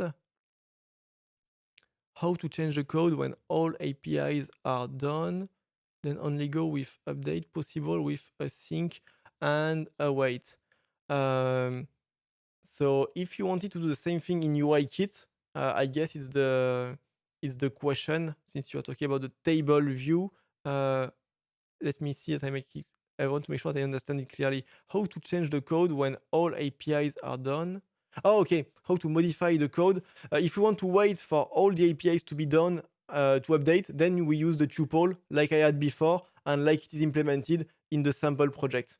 So this is what the tuple was trying to achieve. And actually, yeah, we could have created also explicit task, but we still have that mechanism of having child task running concurrently, except that we don't have to explicitly create. Actually, that's one of the ways to sum up asynclet, is that it lets us create child task without having to write and create tasks by hand with all the extra syntax that comes with it.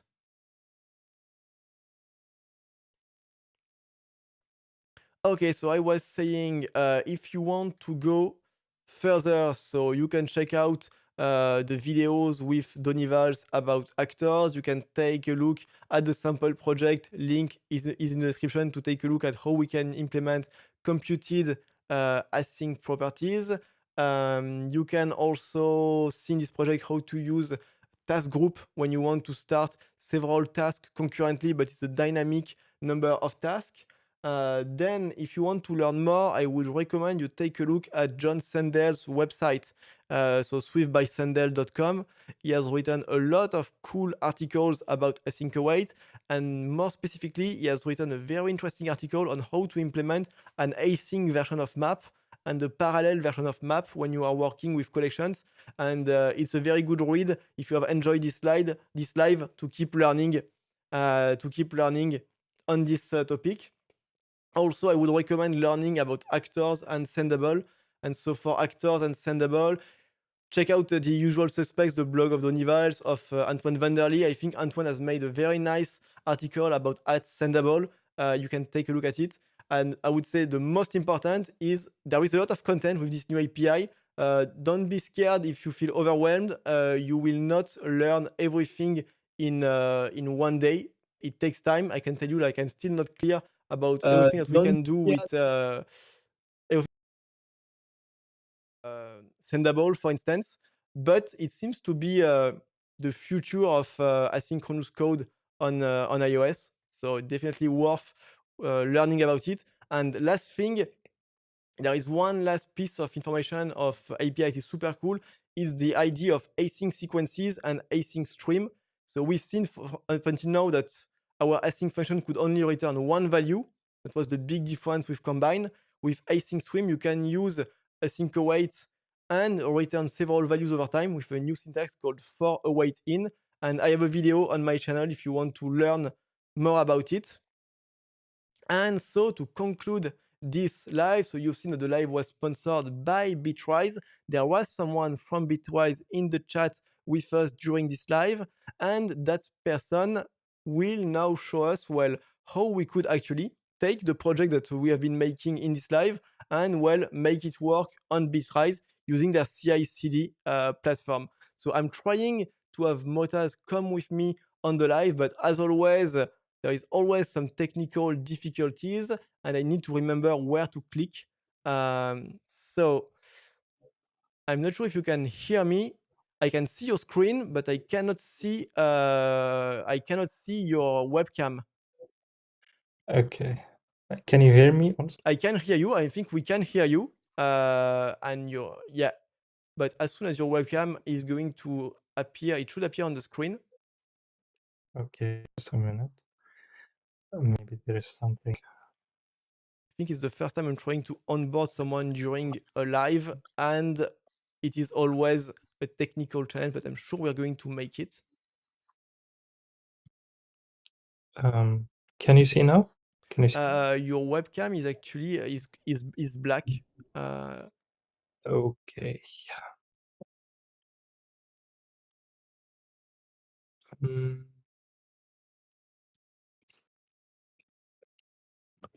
What you And can do now, maybe is you can try to join, leave and join again, and okay. otherwise we can do just the screen sharing and we have your voice, so it will already, I think, be good enough to follow.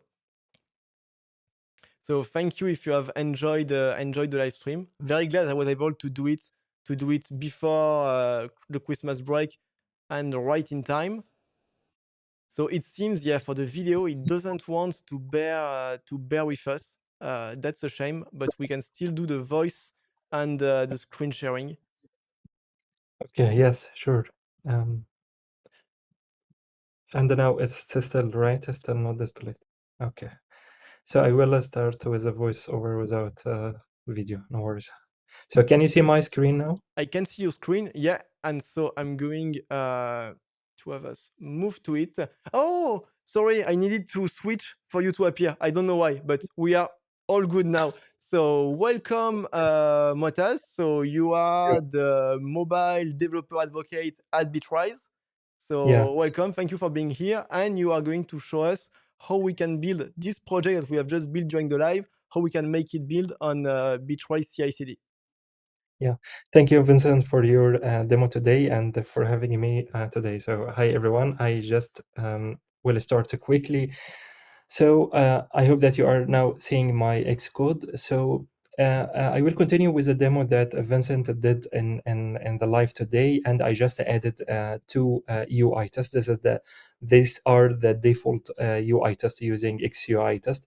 So here I just add two classes just to be able to run the UI test on the CI and see the test report and the full cycle for the CI. And also I updated the schema for and added the two test cases here. So here you can find that I have two test cases, and also I mark it to execute this in barrel. And also for the option, I leave the screenshot to be captured automatically, even if the test case is passed, because I need to show you that we have already also the artifacts on Bitrise. So here we have two tests. So, and also what I did I add a new branch, which is add a UI test, and I already pushed the changes to this repository. So now let's connect our code or our project with Bitrise. So Bitrise is a mobile CI/CD platform as a service. So it's totally on cloud. So you don't need to to think about the infrastructure, the CI server, the stack that you have. All of these things we are handling instead of you. So what you need, just you need to connect with your account or create your account or sign up with your GitHub, Bitbucket, GitLab, or even with your email. And we'll start, for example, here I have, this is a getting started screen, and also we are using a credit based. So I have a credit in my account, and I usually consume from this credit with the Bitrise bills. So then I will jump to the dashboard if I have a previous projects. So this is the dashboard, and here also I can have a different applications. For example, I have the live async await demo. This is a iOS application, and this is Android, and this is also Flutter. So here I can have or manage all of the application that I have, and also I can add my new project. So what I need if it's the first time, so I just need to click add new application, so which is a project on Bitrise, and I have two ways. So I need to use, I can use a web UI or I can use a CLI.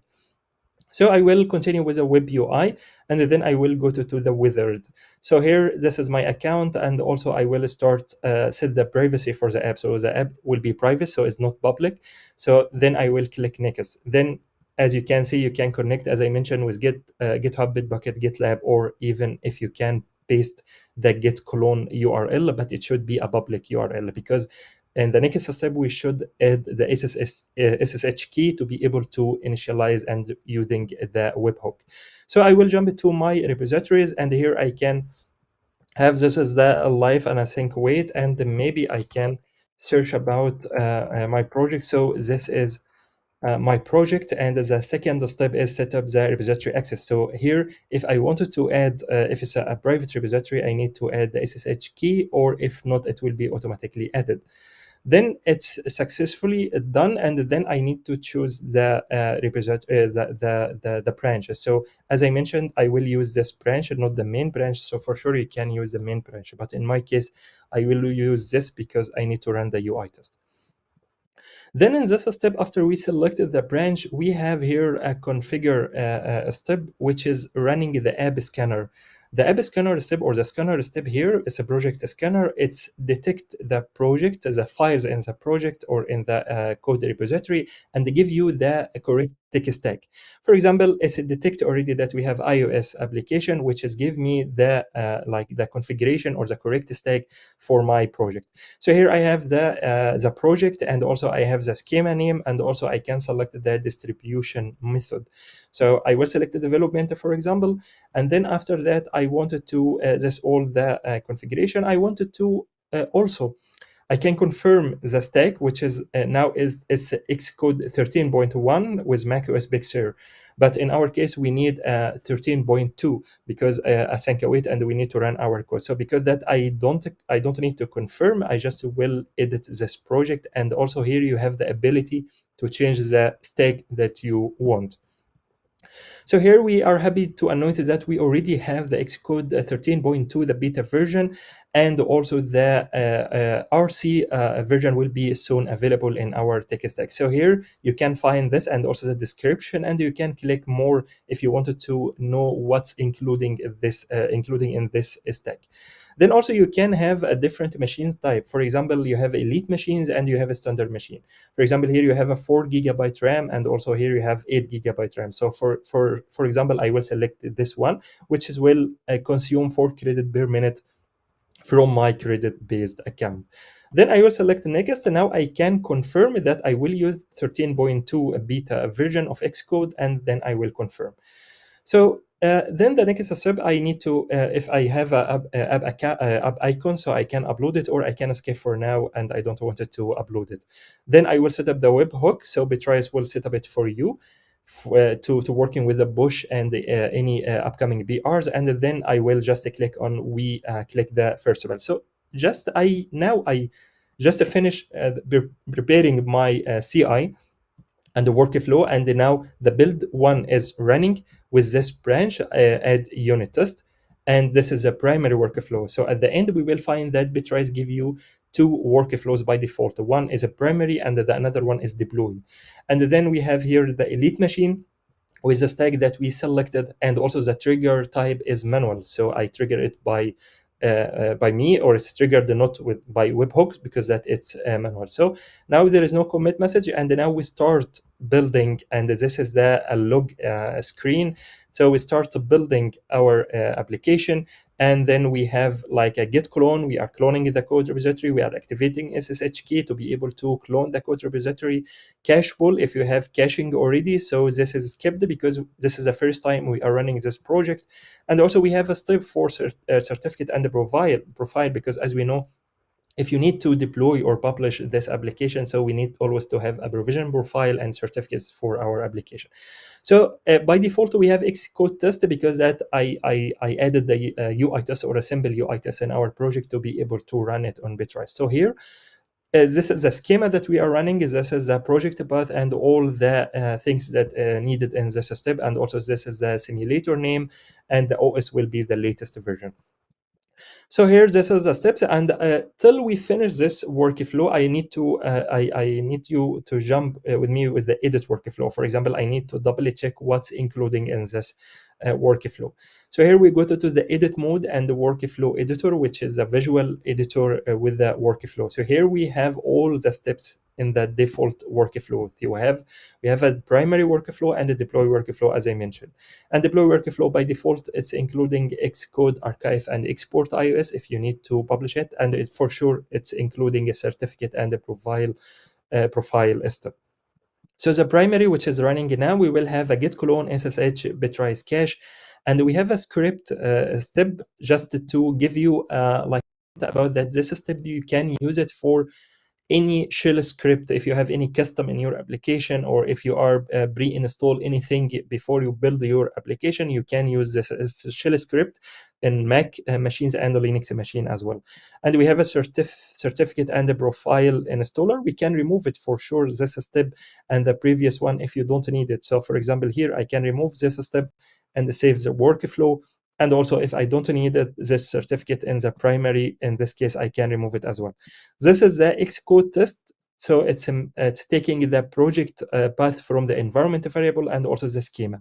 So if we go to the environment variables, here we will find that we already set different environment variables inside our project, like the project name and or the project path and the schema name, and also the development, which is a distribution mode. So for example, if I wanted to add another steps, it's pretty easy. Just click on the plus button or add button, and here you can find all the things that related to Mac or iOS applications. So here, for example, if you wanted to show all the steps, you will find more than 330 steps. It's including all the mobile platform.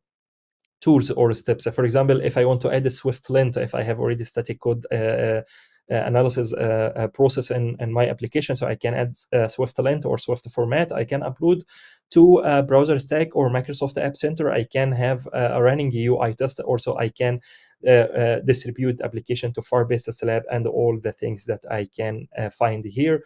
And also I can filter with a test or deploy or build, so I can find different steps, and just I can, for example, Xcode archive, and then I just need to configure the steps to double check or to, for example, the distribution, upload the certificate, the configuration, and everything. One more thing about the Xcode test, this is running UI test or a step for running UI test. And also here you will find that if you are using a test plan, you can passing it here as well. As you know, test plan is not a new concept, but it's something new in Xcode. Previously, we were using schemas, but now you can have a test plan with a different UI test. So here you can specify the test plan. And also here we have a different like configuration for this step that announce in the WWDC for the test or UI testing, which is the test repetition. So here we can, it's available only for Xcode 13, as you know. So here we have different modes. For example, for UI test, you can add a retry mechanism or logic. For example, retry on failures, which will run the UI test if it's fail. So this will be retry on failure, and then after that, I will add the maximum test repetition. For example, I need to run them 2 times if it's failed 2 times. So sometimes the retry mechanism maybe is not like a best practice, but sometimes our application or the API, maybe it's like behaving wrong. So maybe we just need to run the UI test or repeat the UI test again. And also relaunches the test for each repetition. So I can say no, and also should retry test on failure. So I can also say yes. So all of these options is required to be on Xcode 13.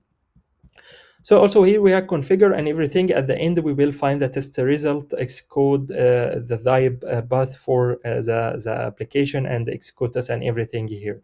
So I can save the settings. And also here I can find the tab for code signing. So here I can upload my provision profile and the certificate to automatically sign the application to be ready for deployment. And the secrets, you can add any secrets, and the secrets here is different from environment variables, because secret here is it's not exposed in the log in the build, but it's secret, so it's usually displayed as like a secrets key. But environment variable, it's usually you can like replace it, or you can use it in your build.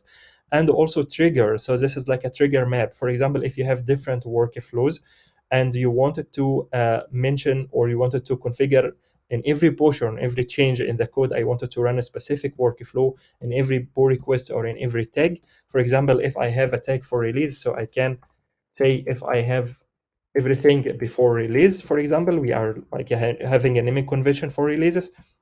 So this will run the deploy. For example, if I have different workflow, so I can specify from here.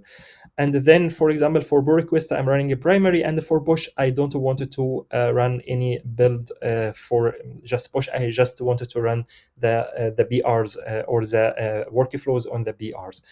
The stacks and the machines, we already configure it when we connected the application, but here also you can again like downgrade or upgrade your tech stack if you selected by mistake from the beginning. So here we are selected this one, and here you can find the tech stack.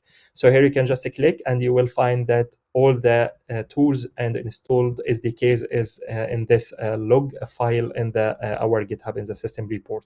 And also for the new versions, you will find always that we will have this log in the GitHub. So now the step is succeeded. So we will find it. It take only 6 minutes, and all the steps is green. And expect the cache step. And also we can jump directly here. We can have a tab for apps and artifacts beside logs. So with app and the artifacts here, we can find that we have a log, and we have the code HTML report, which is the HTML. For example, I can click here, which is give me the XPretty HTML report, which I have 6 the default test cases from Xcode, which I have already all are green, and also I have the test or XC result type. Another thing I can, or we have also add-on, which is I didn't configure anything. As you can see, I didn't configure. This is automatically configured when I just linked my iOS project. Test a report. This is add-on as well, and this also displaying the report in like our custom add-on. So I just need to click in the test report, and here you will find that you have a tab for the project name, async await, and also here we will find that we have a 6 test cases, and this is the timestamp, and also this is the status. And also you can filter the status if you have different status, if you have failed test cases, and also with the test artifacts, because that I mentioned that I didn't remove or delete the screenshots. Here also you can find all the screenshots. Another thing that you can find the test result as well is the GitHub checks. So for example, if you are running your code in GitHub or in BR, so for example, I can go to the BR, you can find also the test result is attached to your BR. For example, I have closed the BR here, and if you click on the view details, here you will find that you have two Bitrise checks. The first one is a Bitrise summary. If you can click on this details. So here, this is a summary from the workflow. So even if you don't want to jump to the Bitrise dashboard, you can also find the result here in GitHub checks. And also here we have a specific step or a specific check for code test for iOS, which is that all tests are passed. And also if you want to have more details, you can just click on this one, and you will directly go to the build URL, which is different from the previous one. This is related to a pull request, and here you will find all the details for your test cases. So how can we configure this? So it's just you go to the project, and you just need to enable the GitHub checks and into your project. So for example, here you will find that enable GitHub checks, and also you need to install the Bitrise check app to be able to sync between your application. One more thing about the workflows, also we have the last part here, which is a Bitrise YAML file. So even if you modify or create a new workflow, for example, here I can click a new workflow and I can say test. It's based on primary, so I can copy the primary workflow and doing a new one.